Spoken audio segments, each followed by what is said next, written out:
소녀는 전화를 놓지 못합니다. 없는 번호라는 걸 확인하고도 쉽게 받아들이지 못합니다. 아빠가 떠났다는 이야기를 듣고 도망가 버리는 소년. 11살 소년 시릴에겐 무슨 일이 있는 걸까요? 시릴은 보육시설을 빠져나와 뛰고 또 뜁니다. 아빠가 떠난 사실을 믿지 않았던 걸까요? 눈으로 직접 보고 싶었던 걸까요? 시릴은 아빠와 살던 집으로 향합니다. 선생님들을 피해 도망치던 시릴, 닥치는 대로 누군가를 끌어안고 외칩니다. 아빠 집에 있겠다. 자전거를 찾아야 한다. 그리고 결국 부정하고 싶었던 현실과 마주합니다. 시릴이 끌어안았던 여자가 찾아왔습니다. 자전거를 찾아야 한다던 소년의 말 한마디가 그녀의 마음을 움직인 걸까요? 자전거를 들고 찾아온 이 여자는 사만다입니다. 아빠가 자전거를 팔았고 돌고 돌아 자신이 그 자전거를 다시 사왔다고 말하지만 시릴은 믿지 못합니다. 사만다는 시릴의 주말 위탁모를 맡게 됩니다. 사만다와 지내러 온 시릴은 계속해서 아빠의 흔적을 찾아 나섭니다. 그리고 아빠가 정말 자전거를 팔았다는 불편한 진실과 마주합니다. 시릴은 마음이 복잡합니다. 괜한 화풀이를 사만다에게 합니다. 어떻게든 아빠를 만나고 싶은 시릴은 자전거를 단서로 아빠의 행방을 찾아 나섭니다. 사만다가 아빠의 행방을 찾았습니다. 아빠가 보이는데 아무리 불러도 듣지를 못합니다. 간신히 만난 아빠의 첫마디, 여긴 어떻게 왔어? 한 달 넘게 못 만났던 아빠와 아들인데 아빠는 건조하기만 합니다. 전화통화라도 하고 싶어 번호를 건네는 시릴. 바쁘다는 아빠에게 쫓겨나듯 길을 나서려는데 아빠가 사만다를 찾습니다. 아빠는 시릴을 버렸습니다. 시릴은 자기 얼굴을 긁으며 자해를 하고 사만다는 그런 시릴을 꼭 껴안습니다. 첫 웃음과 첫 울음, 사만다에게 시릴이 자리 잡은 날입니다. 자신의 자전거를 들고 도망가는 소년을 끝까지 따라갑니다. 동네 불량배 무리 중 한 명이었네요. 자전거를 찾고 무리의 우두머리와 친해집니다. 그는 친절을 베풀고 집으로 초대를 합니다. 11살 소년에게 게임기는 친해지기 위한 최고의 도구였죠. 사만다의 전화보단 자신의 눈높이에서 대화하는 이 친구가 지금은 더 좋습니다. 이미 동네에서 유명한 불량배였는지 사만다는 어울리지 말라고 화를 냅니다. 왜 날 맡았느냐는 질문에 사만다는 네가 원했잖아 라고 말합니다. 시릴은 불량배와 마음을 나누더니 강도질을 함께 공모합니다. 돈이 필요한 것도 아닌데 왜 범죄를 도모할까요? 시릴의 이유는 간단합니다. 널 위해서. 시릴은 친구와의 약속을 지키기 위해 나가려고 합니다. 필사적으로 막는 사만다를 칼로 찌르기까지 하죠. 사만다는 어떤 마음일까요? 계획에 없던 사장의 아들이 나타나 두 사람 모두 기절시킨 시릴. 돈을 빼서 친구에게 건넸지만 계획이 틀어진 걸 알자 시릴은 또 버림받습니다.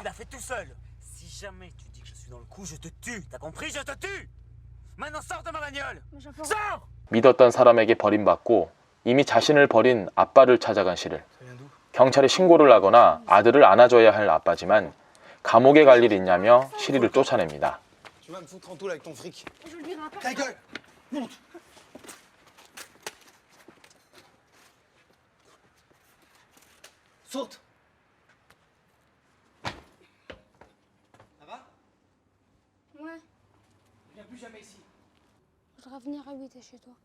시릴이 갈 곳은 사만다뿐입니다. 사만다는 시릴을 버리지 않습니다. 다행히 돈을 돌려주고 합의를 보는 조건으로 범죄는 일단락됐습니다. 파티 준비를 위해 상점을 들렀다가 자기가 기절시켰던 사장 아들과 마주칩니다. 나무 위로 도망치던 시릴은 돌에 맞아 떨어지고 움직이지 않습니다.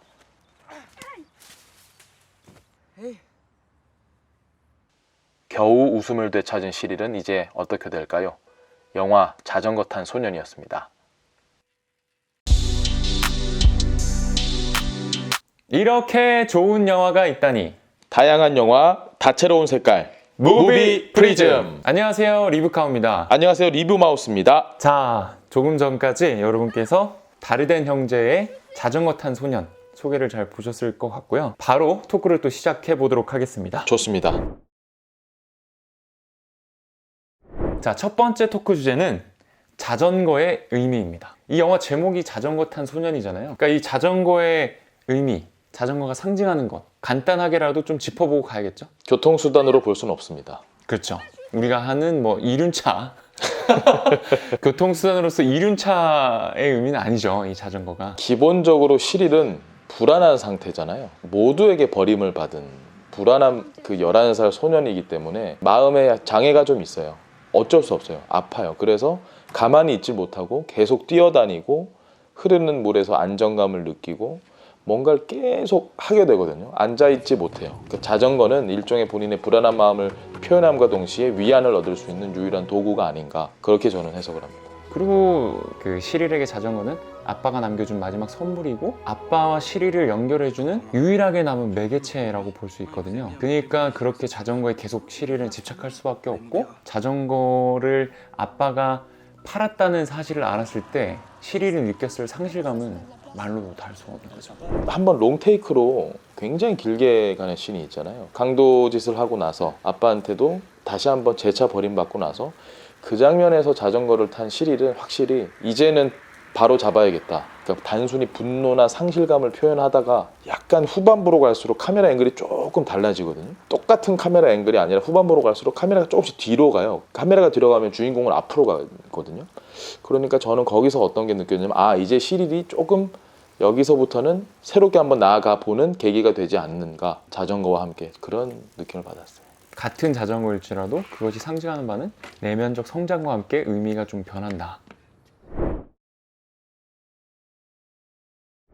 자, 두 번째는 여기 이제 여주인공인데 사만다죠. 사만다는 왜 시리를 이렇게 받아줬을까요? 모르겠어요. 대사로는 한마디를 하는 게 있긴 해요. 네가 그랬잖아 라고, 네가 필요하다고 했잖아 라고. 명확하게 이유를 말로 설명해 주진 않는데 좀 미뤄 짐작해야만 하는 여러 가지들이 있거든요. 왜냐면 많죠. 영화에서 플래시백이 없고 인물들의 과거사가 나오지가 않아요. 그렇죠. 다 현재가 순차적으로 지나가요. 현상만 딱 보여주죠. 그리고 또 시릴의 엄마는 왜 언급이 안 되는지, 궁금하기도 네. 했죠. 죽었는지 이혼을 했는지, 왜 시릴은 아빠한테만 그렇게 집착하는지도 설명은 안 되죠. 유추는 돼요. 근데 아빠의 저런 태도로 봐서 사별을 했을 때 아들을 저렇게 내팽개치기는 어렵고 이혼을 했다. 이혼을 했을 가능성이 높죠. 근데 엄마가 완전 냉정하게 시릴을 버리고 이혼을 했다. 근데 엄마가 또 안 찾는 것도 이상하네요. 그래서 좀 약간 설명되지 않는 부분들이 좀 있긴 한데, 세상에 설명되지 않는 게 많으니까. 저는 약간 그런 느낌도 받았거든요. 이 사만다가 어떻게 보면 시릴한테는 구원자잖아요. 그렇죠. 그래서 감독이 어쩌면 사만다라는 인물을 통해서 우리 인생의 어떤 작은 구원, 우리를 구원해 줄 수 있는 사람, 어떤 그 작은 희망을 보여주려고 했던 게 아닌가, 그런 생각은 들어요. 그렇게 보면 사만다가 되게 구체적인 인물이지만 되게 상징적인 인물로 거듭이 나는 거죠. 그러면 저는 복잡하게 생각을 하면 할수록 사만다의 마음이 이해가 안 돼서 어떻게 결론을 내렸냐면, 누군가를 포용하고 사랑하는 데는 그렇게 거대한 이유가 필요한 게 아니다. 좋네요. 초반에 시릴이 보육원의 교사들로부터 도망을 다니다가 병원인가요? 들어갔다가 맞아요. 병원이죠. 거기서 대기하고 있던 사만다를 격하게 껴안으면서 안 떨어지려고 하잖아요. 그 시릴의 격한 그 포옹? 그것 때문이었을 수도 있겠네요. 철저히 시릴의 시선에서 감독이 영화를 풀어내는데, 사만다가 그때 무슨 얘기를 하냐면, 안아도 되는데 너무 아프니까 세게 잡지 마. 우리나라에서 병원에 있는데 어떤 애가 뛰어다니다가 어른들이 잡으려고 하는데 갑자기 나를 와락 끊어 안으면서 세게 껴안는다. 내가 병원 와 있는데. 그렇게 말을 할 수 있는 사람이 있을까? 저는 저런 사람이 있나? 세상에? 그런 생각이 들었거든요. 그러면 인간은 어떻게 보면 기본적으로 이렇게 사만다처럼 이타적인 마음이 있는 것인가, 그런 생각도 좀 들더라고요.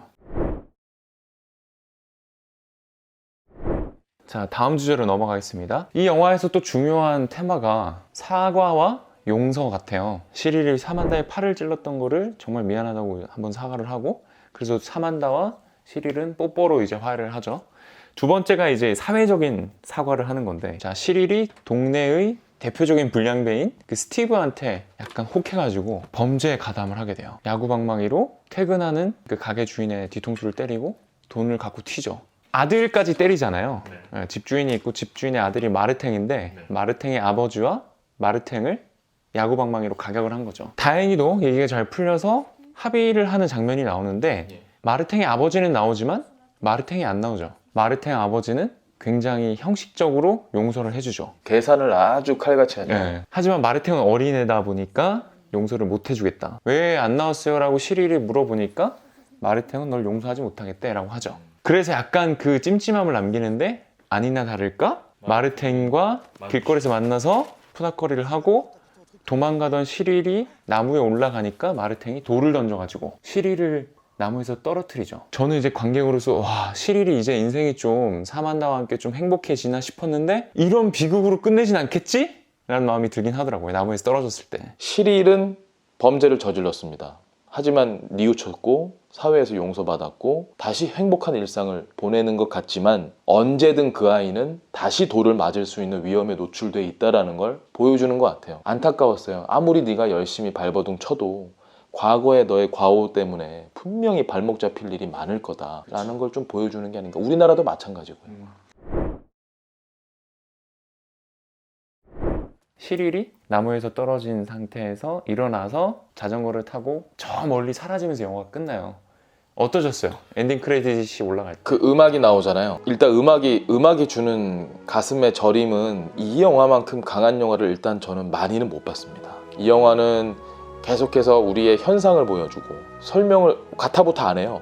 그러니까 우리가 살아가는 얘기를 하는 거죠. 우리가 나의 일상에서 갑자기 울거나 이런 일이 거의 없거든요. 갑자기 울거나 화내거나 이런 것보다 내 머릿속의 기억과 추억이나 이런 것들을 대입을 시키면서 감정이입이 되고 감정의 극으로 올라오고 막 이런 게 있는데 이 영화는 그런 게 하나도 없이 그냥 주인공들이 무슨 생각하는지도 몰라요. 전지적 작가 시점인데 다큐멘터리야. 굉장히 묘해요, 이게 영화가. 엔딩 크레딧이 올라갈 때 우와 정말 감동적이야 이런 영화는 아닌데 이게 생각하면 할수록 곱씹을수록 감동이 서서히 다시 올라오는 거꾸로 타는 보일러처럼 이렇게 올라오는 그 다음에 온돌처럼 이렇게 뜨끈하게 계속 올라오는 그런 영화인 것 같아요. 다르덴 형제의 어떤 시그니처라고 할 수 있는데 연출이 굉장히 다큐멘터리 같아요. 다큐멘터리 같은데 굉장히 곱씹으면 감동적인 영화죠.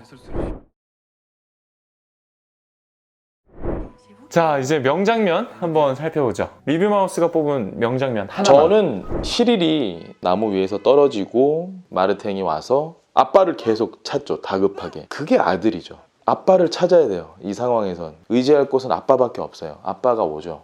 아빠가 하는 행동이라곤 증거를 은닉하고 입을 맞추고 우리 아들이 경찰서에 가지 않게 말을 서로 조작하는 그런 행동을 하는 대사를 보면서 저는 뭐 그들의 윤리나 부성애나 이런 걸 느낀 게 아니라 너무 속이 상했어요. 시릴은 그때 무슨 생각을 했을까? 자기에게 돌을 맞춘 그 마르탱에 대한 분노나 이런 게 아니라 아빠에 대한 분노가 아마 치밀었을 겁니다. 저게 아빠인데. 아, 무슨 수를 써서라도 아들을 지켜주는 게 아빠인데. 나는 절대 가질 수 없는 저게 바로 아빠인데. 죽어도 얘는 못 가지는 거예요, 평생 이제.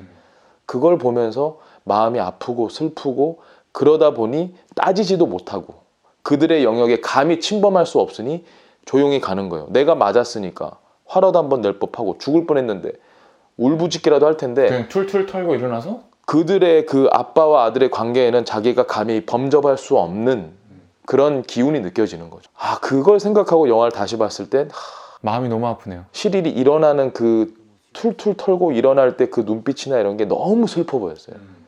울지도 못하고 너무 슬픈 장면이었던 것 같아서 전 그 장면을 명장면으로 꼽습니다. 진짜 놀라운 게 시릴 역을 맡은 토마도레 배우가 이 자전거 탄 소년이 첫 번째 출연작이래요. 아, 연기를 한 적이 없고. 네. 아... 너무 놀라운 연기죠, 사실. 리뷰카우의 명장면은 뭔가요? 이 영화를 보신 많은 분들이 꼽을 명장면인 것 같은데 사만다와 시릴이 같이 그 강변에서 자전거 타는 장면이 있는데 아, 너무 예쁘죠. 일단 강변 풍경도 너무 예쁘고 맞아요. 두 사람이 그냥 계속 각자의 자전거만 타고 갔으면 이게 명장면이 아니에요. 타고 가다가 두 사람이 자전거를 바꿔 타요. 근데 당연히 아이가 타는 자전거하고 어른인 사만다가 타는 자전거의 안장의 높이가 달라요. 그러니까 시릴은 안장에 앉지 못하고 서가지고 겨우 자전거를 타게 되고 사만다는 다리가 막 남아요. 아, 그 장면이 너무 좋은 장면이라고 저는 생각이 들었어요. 그러니까 서로의 입장을 바꿔서 생각을 하고 그 다음에 서로를 있는 그대로 받아들이겠다는 마음의 준비가 끝났다는 거를 그 자전거 타고 가다가 서로 자전거 바꿔 타는 장면으로 그냥 설명이 끝나버리는 거죠. 그래서 두 사람의 앞으로의 관계 그리고 두 사람이 앞으로 함께 만들어갈 미래가 굉장히 희망찰 거라고 생각이 들게 해주는 장면이었던 것 같아요. 자전거의 의미에 대해서 저희가 시작을 했는데 영화 리뷰가 끝나갈 때쯤 되니 자전거의 의미를 저희가 알 것 같아요. 그 자전거를 통해서 화해도 하고 치유도 되고 앞으로 나가기도 하고 희망도 보여주고 여러 가지가 있네요. 자전거 탄 소년에 대한 알쓸신잡이라고 할까요? 근데 영화의 그 원래 제목은 이게 아니었다면서요? 원래 원제가 있습니다. 그 원제는 다른 형제가 직접 지은 건데 우리 시대의 동화입니다. 아이들을 위한 동화라는 게 아니고요. 우리 이 시대의 동화입니다. 근데 우리 시대의 동화라는 제목도 어떻게 보면 영화 내용이랑 굉장히 잘 들어맞는 제목이기도 하네요. 자, 오늘 이렇게 자전거 탄 소년 함께 리뷰를 해봤고요. 오늘 저희의 이 딥토크와 영화 리뷰가 마음에 드신다면 구독 그리고 알림 설정 마지막으로 좋아요 한번 꾹 눌러주세요. 쉽지 않네요 이게. 빨리 끝내야겠네요. 네, 저희는 다음에 더 좋은 영화로 찾아뵙겠습니다. 감사합니다. 안녕히 계세요.